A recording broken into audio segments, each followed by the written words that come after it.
Some of you might recall the cultural phenomenon known as Flappy Bird. It spurred a craze for simple-to-learn but hard-to-master side-scrolling flyers. The controls were simplified down to one tap of the touchscreen, and you had to navigate old Flappy Bird through these very familiar pipes without touching them, otherwise it was game over. The concept itself wasn't entirely original, as games like Jetpack Joyride and Tiny Wings had laid the foundation for Flappy Bird to prosper. It was honestly just a stroke of meme magic that brought Flappy Bird to prominence, and no one seemed to really care that Flappy Bird wasn't a product of originality, and when the game was pulled from the store by its creator, there were already hundreds of clones waiting to replace it. To accuse Mon Amour of being a derivative of Flappy Bird would be a little short-sighted. But in the same respect, Onion Games proudly invites the comparison in their tagline for the game: "One button is all you need in this flappy kissing game." That's pretty much where the comparison stopped between Mon Amour and Flappy Bird. It's not a derivative of a tired idea, but an evolution of a former concept from a prior work of theirs. You see, Mon Amour was based on the Rocket minigame found within Moon Remix RPG,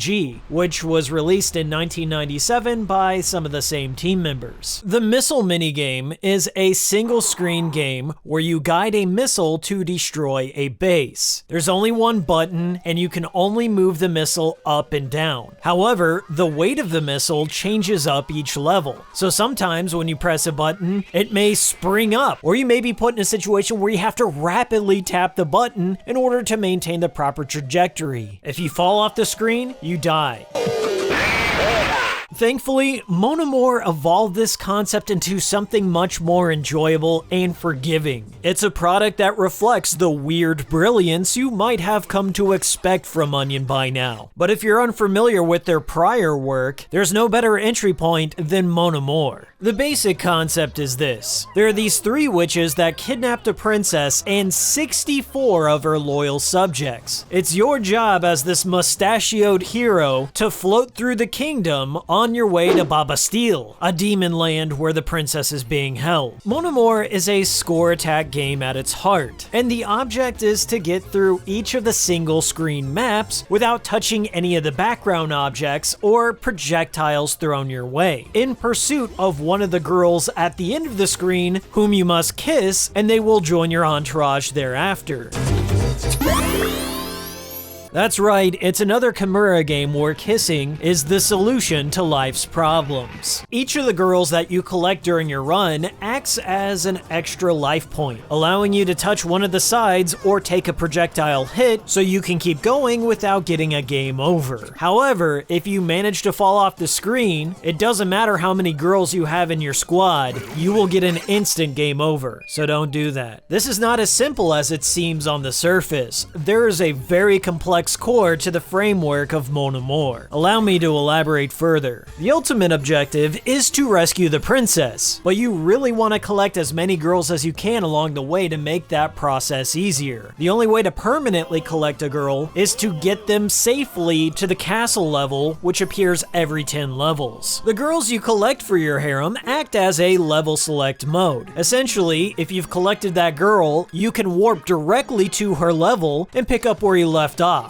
You also have to collect all 64 girls in order to unlock the true ending. Now, considering there's only 50 levels in the game, you'll have to run through the game multiple times in order to encounter every girl. Every 9th stage of the game acts as sort of a boss fight, where you encounter a special map with brand new obstacles to navigate through. Believe it or not, this single button game has a ton of mechanics to consider if you want to get good. You may start applying fundamental game logic to Mon Amour by simply collecting all the items and hearts that you see on the screen before landing that kiss. But collecting everything is actually a mistake. You see, everything you leave on the screen after you plant the kiss stays on the screen, so you can start amassing a lot of useful items for when you really need them. There are 3 useful items to consider. There are standard fruit to collect, which lower all the background objects so you can navigate through the map easier. There's this glowing melon, which acts as a barrier. This is the most useful object in the game, as it protects you and your crew from projectiles thrown at you, and it allows you to push up objects in the background to clear a better pathway. I recommend leaving them on the map until you absolutely need them. Usually the 9th level is the best time to use a melon.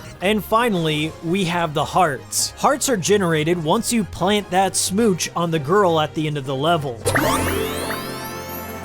The direction in which they will be generated is determined by this arrow surrounding the girl. It's not a random element because you can manipulate the direction in which the hearts shoot out. If you approach the girl from the bottom, the hearts will shoot upwards. If you approach her from the top, they will shoot downwards. Why does this matter? Well, you want to group as many hearts together as possible and leave as many as you can on the screen without touching them. After a while, the hearts will start to collide with one another, forming bigger hearts, which yield greater rewards. Ideally, you want to cultivate the biggest hearts possible to cash in thousands of points, since this is a score attack game and all. But there is one additional benefit. When you collect a big heart, it pushes all the background objects out of the way. If you want the big score, then you have to go against your natural instinct to collect things, which just throws a huge wrench into the framework of this game, and I love it.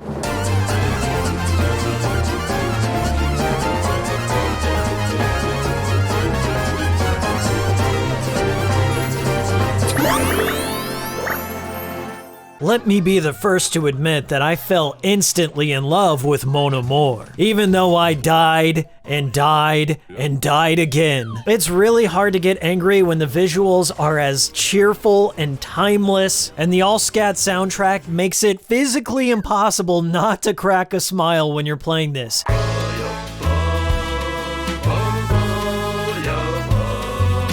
There are so many little details placed carefully within this experience that elevate it above a budget title. For example, when you fly along a map, it leaves a tiny transparent trail of your trajectory from the previous stage, and it just continually adds those layers one by one as you progress through the game. There's also a passive death reporting system that happens, which presents a tiny obituary for your character when they die that other players can see the level and manner in which you met your demise. I've only had this game for a day, and I've already played it hundreds of times. I became slightly obsessed with placing high on the ranking board, and I managed to eke out 3rd place, which I'm sure will be obliterated by the time this video releases. From a glance, Mon Amour might not seem like anything special on the surface. It's just one of those experiences you truly won't understand until you've tried it out for yourself and start picking up what the developers are trying to lay down. Also, having a good sense of humor helps. I absolutely love Mon Amour. It's a perfect game within the frustrating flying genre, and it nailed the execution with flying colors. It is a game that I see myself returning to again and again, and since this is a low budget title that can be had for under $10, I have absolutely no apprehension in telling all of you to go out and buy this game. It's fun, it's funny, the concept can be appreciated by just about anyone. It's accessible to all gamers of all skill levels, and it is the perfect introduction into Onion games. I'm not exaggerating, this is one of the best games I've played all year. Highest recommendation possible. Also check out my Onion Games video, which covers a few more of their games. In my opinion, this is one studio that needs to be on your radar. They have yet to put out a bad game. Anyways, I've been Hikiko, thanks for watching, and I'll see you all next time.